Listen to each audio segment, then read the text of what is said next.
Married couple अपनी family को आगे बढ़ाने के लिए एक हाउस बाय करते हैं, पर इसका ओनर उनसे ऑब्सेस्ड हो गया था। वो हमेशा उन पर नजर रखता था, उसके खतरनाक से सीक्रेट्स थे। अब क्या वक्त रहते फैमिली संभल पाएगी? ये हम आज की हमारी मूवी द इंट्रूडर 2019 की एक मिस्ट्री थ्रिलर हॉलीवुड मूवी में देखेंगे। अगर आपको वीडियो अच्छा लगता है तो प्लीज इसे लाइक और कमेंट जरूर कर दीजिएगा। तो बिना किसी देरी के एक्सप्लेनेशन स्टार्ट करते हैं। मूवी स्टार्ट होते ही हम हमारे मेन कैरेक्टर स्कॉट और उसका फ्रेंड माइक इन दोनों को देखते हैं। ये आज एक बड़ी सी डील सक्सेसफुल कर घर आए थे। स्कॉट का बर्थडे था तो एनी ने माइक से कहकर एक सरप्राइज पार्टी रखी हुई थी। बातों बातों में माइक ने स्कॉट को इस सरप्राइज के बारे में बता दिया। ऊपर आकर स्कॉट अपनी वाइफ के लिए सरप्राइज एक्ट करता है। उसकी वाइफ का नाम है एनी। पार्टी हो जाने के बाद ये दोनों रिलैक्स कर रहे थे। स्कॉट एनी से पूछता है, जो भी चीजें तुमने मुझसे कही थी कि हमारा एक घर होना चाहिए, हमारे बच्चे होने चाहिए, क्या ये सब तुम अब भी चाहती हो? एनी इसके लिए हाँ कहती है। तो इसके बाद ये घर ढूंढना स्टार्ट करते हैं। सिटी के बाहर एक बहुत ही ब्यूटीफुल सा हाउस था। ये वो देखने के लिए आए। आसपास देख रहे थे तो उन्हें एक डियर दिखा। तो अचानक से कोई उसे गोली मारकर मार देता है। ये इस घर का ओनर था जिसका नाम है चार्ली। स्कॉट और एनी बहुत ही ज्यादा डर गए थे, पर चार्ली उन्हें रोक लेता है। कहता है कि यहाँ पर बहुत सारे डियर हो चुके हैं, ये सारे गार्डन को खराब कर देते हैं। उसने उन्हें अंदर इनवाइट किया। वो कहता है कि मेरे बच्चे इसी हाउस में बड़े हुए। उसकी वाइफ को कैंसर हुआ था। उसके बाद चार्ली अकेला ही है। चार्ली का हाउस बहुत ही बड़ा और ब्यूटीफुल था। घर देखने के बाद स्कॉट चार्ली से पूछता है कि इसकी प्राइस तुम कितनी कम कर सकते हो। चार्ली ने कहा 3.5 मिलियन का है, पर मैं आपको 3.3 मिलियन के लिए दे सकता हूँ। अगर तुम इसे अफोर्ड नहीं कर सकते तो तुम्हें यह हाउस देखना भी नहीं चाहिए। स्कॉट को इस बात पर गुस्सा आ गया और यहाँ से वो जा रहा था। चार्ली आकर कहता है कि मैं किसी और को नहीं बेचता, पर तुम दोनों एक बहुत ही अच्छी कपल हो, इस वजह से मैं जरा कम कर यह हाउस सेल कर दूंगा। स्कॉट ने एनी को देखा तो इस घर के लिए वो बहुत ही ज्यादा एक्साइटेड थी। ऑलरेडी उसने प्लान बनाना भी स्टार्ट कर दिया था। उसके लिए हाउस वो बाय कर लेता है। चार्ली ने घर से सब कुछ सामान वगैरह निकाला और यहाँ पर मूव हो गया। एनी ने उसे पूछा कि अब तुम कहाँ जाने वाले हो? चार्ली ने कहा कि फ्लोरिडा में मेरी बेटी रहती है, उसी के पास जाकर मैं रहूंगा। एनी को चार्ली के लिए बहुत ही बुरा लगता है। स्कॉट ने देखकर उसे चीयर अप किया, कहा कि अब हमारी पूरी लाइफ हमारे आगे है। ये दोनों आज बहुत ही खुश थे। रात में अपने फ्रेंड्स के साथ इन्होंने यहाँ पर सेलिब्रेट किया। स्कॉट का फ्रेंड माइक गार्डन में स्मोक कर रहा था और वहीं पर वो टॉयलेट करता है। उसे लगा कि गार्डन में उसे कोई देख रहा है, पर कोई भी नहीं था। सुबह जब वो घर जाने के लिए निकलता है तो उसकी गाड़ी की सीट पर सिगरेट का बर्न था। वो इस बात से बहुत ही गुस्सा हो गया, क्योंकि उसे अपनी गाड़ी पर कोई भी स्क्रैच अच्छा नहीं लगता। वो फिगर आउट नहीं कर पाता कि ये हुआ कैसे। थोड़ी देर में स्कॉट और एनी आइसक्रीम लेने के लिए गए। वहां पर स्कॉट एम्प्लॉय के साथ बात कर रहा था। एनी को स्कॉट को उस लड़की के साथ फ्लर्ट करना अच्छा नहीं लगता, इससे वो बहुत ही ज्यादा डिस्टर्ब हो गई। छोटे मोटे इन दोनों में प्रॉब्लम्स थे, पर फिर भी सब कुछ चीजें नॉर्मल थी। एक दिन स्कॉट काम पर था, एनी घर पर अकेली थी, तो नोटिस करती कि चार्ली उनकी गार्डन को टेंड कर रहा है। चार्ली तो एक्चुअल में अपने डॉटर के पास फ्लोरिडा जाने वाला था। एनी इस बात से बहुत ही सरप्राइज थी। उससे पूछती कि तुम यहाँ कर क्या रहे हो? चार्ली ने कहा कि बहुत सारे काम थे जो मुझे अब भी करने थे। मैं यहाँ से गुजर रहा था तो ग्रास को देखा, लगा कि इसे कट करने की जरूरत है। एनी कहती कि तुम ज्यादा वरी मत करो, हम ये सब चीजें कर लेंगे। स्कॉट जब घर पर आया तो उसे बहुत ही अजीब लगता है। एनी उसे बताती है कि वो बेचारा अकेला था, तो इस वजह से मैंने थैंक्स गिविंग के लिए उसे घर पर डिनर के लिए बुला लिया। स्कॉट को अच्छा नहीं लगता क्योंकि चार्ली उनके लिए स्ट्रेंजर है, पर फिर भी वो मान जाता है। अब थैंक्स गिविंग के लिए चार्ली भी कुछ खाना लेकर आया था। वो घर देखता है तो घर में स्कॉट ने एक पेंटिंग चेंज कर दी थी, जो देखकर उसे बहुत ही गुस्सा आया, पर उसने दिखाया नहीं। घर को लेकर चार्ली बहुत ही इमोशनल था। थोड़ी देर में स्कॉट का फ्रेंड माइक और उसकी वाइफ भी इन्हें ज्वाइन करते हैं। वो डिस्कस कर रहे थे कि घर में क्या क्या इम्प्रूवमेंट वो कर सकते हैं, पर चार्ली को बात अच्छी नहीं लगती। कहता है घर में एक इंटीग्रिटी है, अगर आप इसके वॉल्स वगैरह तोड़ोगे तो सही नहीं लगेगा। माइक इस बात को मान नहीं रहा था, तो चार्ली ने कहा कि तुम में इंटीग्रिटी नहीं है। सब इस पर बहुत हंसते हैं। चार्ली को इतना गुस्सा आ गया था कि वो इमेजिन करता है कि माइक को मार डाले। थोड़ी देर में माइक फिर से सिगरेट पीने के लिए बाहर गार्डन में गया। उसके पीछे पीछे चार्ली भी आता है। माइक ने कहा कि प्लेस बहुत ही ब्यूटीफुल है। चार्ली ने कहा कि मैं हमेशा यहीं पर हंट करता रहता हूँ। माइक को शक किया कि शायद उस रात उसकी गाड़ी की सीट पर बर्न देने वाला चार्ली था। उसे पूछता है, क्या तुम रात में भी हंट करते हो? चार्ली ने कहा कि नहीं, ऐसा कुछ भी नहीं है। माइक फिर भी चार्ली को चिढ़ाने के लिए पास के स्कल्पचर पर अपनी सिगरेट को बुझाता है। चार्ली के जाने के बाद माइक ने स्कॉट से बात की। उसे चार्ली पर जो शक था इसके बारे में उसे कहता है। उस पर कोई भी बिलीव नहीं करता, तो माइक ने कहा कि मुझे लगता है कि चार्ली आसपास ही कहीं रहता है, हमें आसपास की सारी जगह चेक करनी चाहिए। बेट लगाकर फिर ये दोनों निकल पड़े।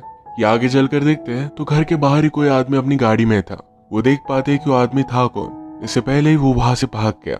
स्कॉट को अनसेफ लगा, तो अगले दिन वो घर में कैमरे, लाइट्स, ये सब चीजें इंस्टॉल कर रहा था। चार्ली देखकर उस पर बहुत ज्यादा गुस्सा हो जाता है। कहता है तुम्हें ये सब करने की कोई भी जरूरत नहीं है। जंगल में सिर्फ जरा टीनेजर्स होते हैं जो रात में वहां पार्टी करने के लिए आया करते हैं। स्कॉट को चार्ली का इस तरीके से इंटरफेयर करना अच्छा नहीं लगता। चार्ली ने कहा कि अगर तुम्हें अपने घर को प्रोटेक्ट करना है तो एक गन बाय कर लो। स्कॉट इस पर और भी ज्यादा गुस्सा हो गया। कहता है मेरी प्रॉपर्टी पर कोई भी गन अब अलाउड नहीं है, तुम भी कभी भी यहाँ पर गन मत लाना। एक्चुअल में स्कॉट के छोटे ब्रदर को स्ट्रीट में किसी ने गोली से मार दिया था, तब से वो गन्स को हेट करता है। रात में कुछ आवाज की वजह से स्कॉट की नींद खुल गई। उसके गार्डन के लाइट्स भी स्टार्ट हो गए थे। वो जल्दी से भागकर गार्डन में आया तो नोटिस करता है कि कुछ टीनेजर्स पार्टी कर रहे थे।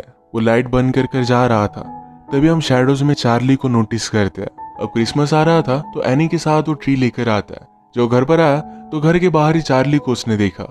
उस पर वो बहुत ज्यादा गुस्सा हो गया क्योंकि चार्ली के पास उसकी गन थी। उसने उसे मना किया था।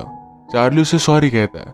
क्रिसमस ट्री देखकर चार्ली ने कहा कि घर में डेकोरेशन के लिए बहुत सारा सामान पड़ा हुआ है, ये सब कुछ वो उन्हें दिखा देता है। स्कॉट ने चार्ली से कहा कि जब भी तुम्हें आना होगा तो पहले कॉल या टेस्ट कर आना। वो आज उसे हाथ भी नहीं मिला था। एनी घर पर क्रिसमस की डेकोरेशन वगैरह कर रही थी, पर स्कॉट जरा काम पर बिजी हो गया। कल के लिए सॉरी बोलने के लिए चार्ली एनी के पास पहुंचा। वो एक वाइन की बोतल लेकर आता है। एनी को अकेला काम करता देखकर उसने उसे हेल्प के लिए पूछा। एनी भी मान जाती है।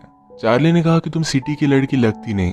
एना कहती कि बचपन में मैं सिटी में नहीं रहा करती थी, सिटी में रहना उसे अच्छा लगता था, पर अब किड्स के लिए वो यहाँ पर आ गई है। एनी को स्कॉट का मैसेज आता है और आज रात वो लेट आने वाला था। इस बात से वो बहुत ही अपसेट हो गई।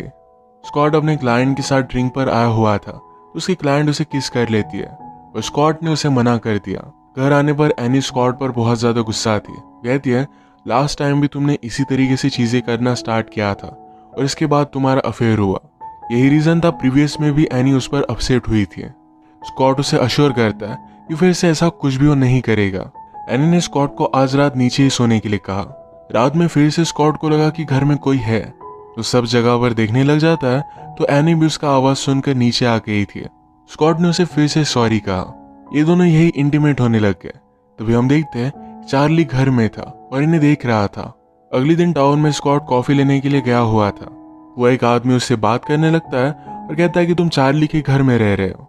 वहां पर उसकी वाइफ की डेथ बहुत ही अनफॉर्चुनेट थी। उस आदमी से स्कॉट को पता चलता है कि चार्ली की वाइफ ने शॉटगन लेकर सुसाइड कर ली थी। पुलिस को लगा था कि ये सुसाइड नहीं है, वो चार्ली को चार्ज भी करने वाले थे, पर फिर बाद में उसे छोड़ दिया गया। ये सब बात स्कॉट एनी को बताता है। कहता है कि चार्ली बहुत ही डेंजरस है, हमें उसे फिर से आने नहीं देना चाहिए, पर एनी इस बात से एग्री नहीं करती। ये दोनों फिर बाहर जरा डिनर के लिए गए। चार्ली ने इनसे कहा था कि टाउन में एक होटल में रुक रहा है, तो स्कॉट ये होटल का नाम देखकर डायरेक्टली वहां पर आ जाता है। वो ड्रंक था, तो गुस्से में उसने पूछा तुम कब जा रहे हो, क्या तुम मेरी वाइफ के पीछे पड़े हो।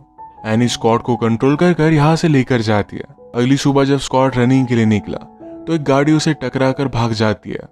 ये गाड़ी चार्ली की ही थी। फॉर्चुनेटली स्कॉट को ज्यादा लगती नहीं, पर फिर भी अंडर ऑब्जर्वेशन उसे रात भर रखने वाले थे। एनी को वो घर जाने के लिए कहता है। इसके बाद उसने माइक को कॉल लगाया। उसने कहा कि शायद तुम्हारा शक सही था, इस सब के पीछे चार्ली है, उसके ऊपर जरा इन्फॉर्मेशन निकलवाओ, और एनी ठीक है या नहीं ये रात में जाकर देख कर आना। एनी को अकेला देख चार्ली उसके पास रात में पहुंच जाता है। उसने पिज्जा भी लाया हुआ था। माइक ने चार्ली के बारे में पता कर स्कॉट से कहा कि उस पर बहुत सारी केसेस हो गई थी। कंस्ट्रक्शन के काम में उसने फ्रॉड किया था। चार्ली के पास कोई ऑप्शन नहीं था, इसी वजह से उसे घर सेल करना पड़ा। चार्ली और एनी एक साथ डिनर कर रहे थे, तो माइक उसे देखने के लिए आया, तो ये बात चार्ली ने नोटिस की। चार्ली एनी से कहता है कुछ टीनेजर्स पीछे खड़े हुए हैं, मैं जाकर उन्हें देख कर आता हूँ। चार्ली को देखकर माइक भागने लग गया, पर चार्ली उसे पकड़ लेता है। चार्ली ने उसे कहा कि रात में तुम्हें इस तरीके से यहाँ पर नहीं आना चाहिए, ये जंगल वगैरह सब कुछ बहुत ही डेंजरस है। माइक भी बहुत डर गया था, उस सब चीजों के लिए हाँ कहता है। बात करते करते चार्ली ने माइक से कहा लाइफ में अगर आपको और एक चांस मिले, जो चीजें आपसे छीन ली गई थी वो आप फिर से पा सको, तो क्या तुम नहीं पाओगे। माइक कहता है कि ऑफ कोर्स मैं वो चीजें ले लूंगा। चार्ली ने कहा कि मैं वही करने वाला हूँ, सब कुछ प्लान के अकॉर्डिंग ही चल रहा है, अब सिर्फ मुझे स्कॉट को मारना पड़ेगा। ये कहने के तुरंत बाद वो माइक को मार डालता है। उसकी बॉडी को ठिकाने लगाकर फिर से वो एनी के पास आया। उसने प्रिटेंड किया कि भागते भागते उसके पैर पर चोट आ गई थी, इसी वजह से जरा लेट हो गया। एनी उसके पैर का ख्याल रखती है। इन सब चीजों को चार्ली एंजॉय कर रहा था। अगली सुबह जब एनी बात ले रही थी तो चार्ली उसे देख रहा था। घर वापस आने पर स्कॉट ने चार्ली को घर के बाहर नोटिस किया। स्कॉट चार्ली से कहता है कि मुझे तुम्हारे बारे में सब कुछ पता है, फिर से अब वापस मत आना। स्कॉट ने एनी को चार्ली के बारे में सब कुछ चीजें बताई। उसने कहा क्या कल रात माइक यहाँ पर नहीं आया? एनी कहती कि कल रात तो कोई भी नहीं आया था, चार्ली मेरे साथ ही था। अब इस बार स्कॉट की बात एनी ने जरा सीरियसली ली। चार्ली के बारे में और भी इन्फॉर्मेशन स्कॉट को पता चली।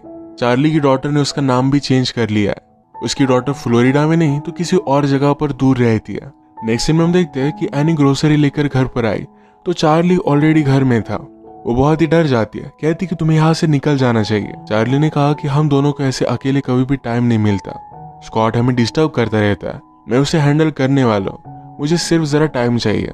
एनी समझ गई कि चार्ली पूरी तरीके से साइको है तो उसके हाँ में हाँ मिलाती है। उसने कहा कि अब मैं जरा थकी हुई हूँ तो थोड़े टाइम बाद आना। चार्ली के जाने के बाद उसने पूरा घर लॉक कर लिया। वो घर का एक कवर्ड देखते हैं तो कवर्ड में से घर में आने के लिए बाहर से एक रास्ता था, एक बड़ा सा टनल है। इसी टनल के अंदर चार्ली रह रहा था, इसी वजह से स्कॉट को हमेशा रात में आवाजें आती थी। उसने आगे चलकर देखा तो घर के बाहर निकलने के लिए रास्ता था। चार्ली एनी को नोटिस कर लेता है, वो भी उसके पीछे पीछे भागा। भागते भागते एनी ने एक डोर ओपन किया तो वहां पर फ्रीज की हुई माइक की बॉडी उसे मिलती है। वो और भी ज्यादा डर गई। जल्दी से घर में आकर उसने पुलिस को कॉल करने की कोशिश की, पर तब तक चार्ली ने उसे पकड़ लिया था। उसे चाकू लेकर मारने की कोशिश करती पर कुछ भी कर नहीं पाती। जोर से चार्ली ने उसका सर टकरा दिया और वो बेहोश हो गई। इसी के पैरेलल में हम देखते हैं कि स्कॉट ने चार्ली की बेटी को कॉल लगाया था। उसे चार्ली के बारे में पूछता है। डॉटर ने कहा कि मैं उसे हेट करती हूँ, उसने मेरे मदर को मारा है। स्कॉट अब जल्दी से घर आ रहा था। चार्ली एनी के साथ जबरदस्ती करने लग गया था, तभी वहां पर स्कॉट पहुंच जाता है।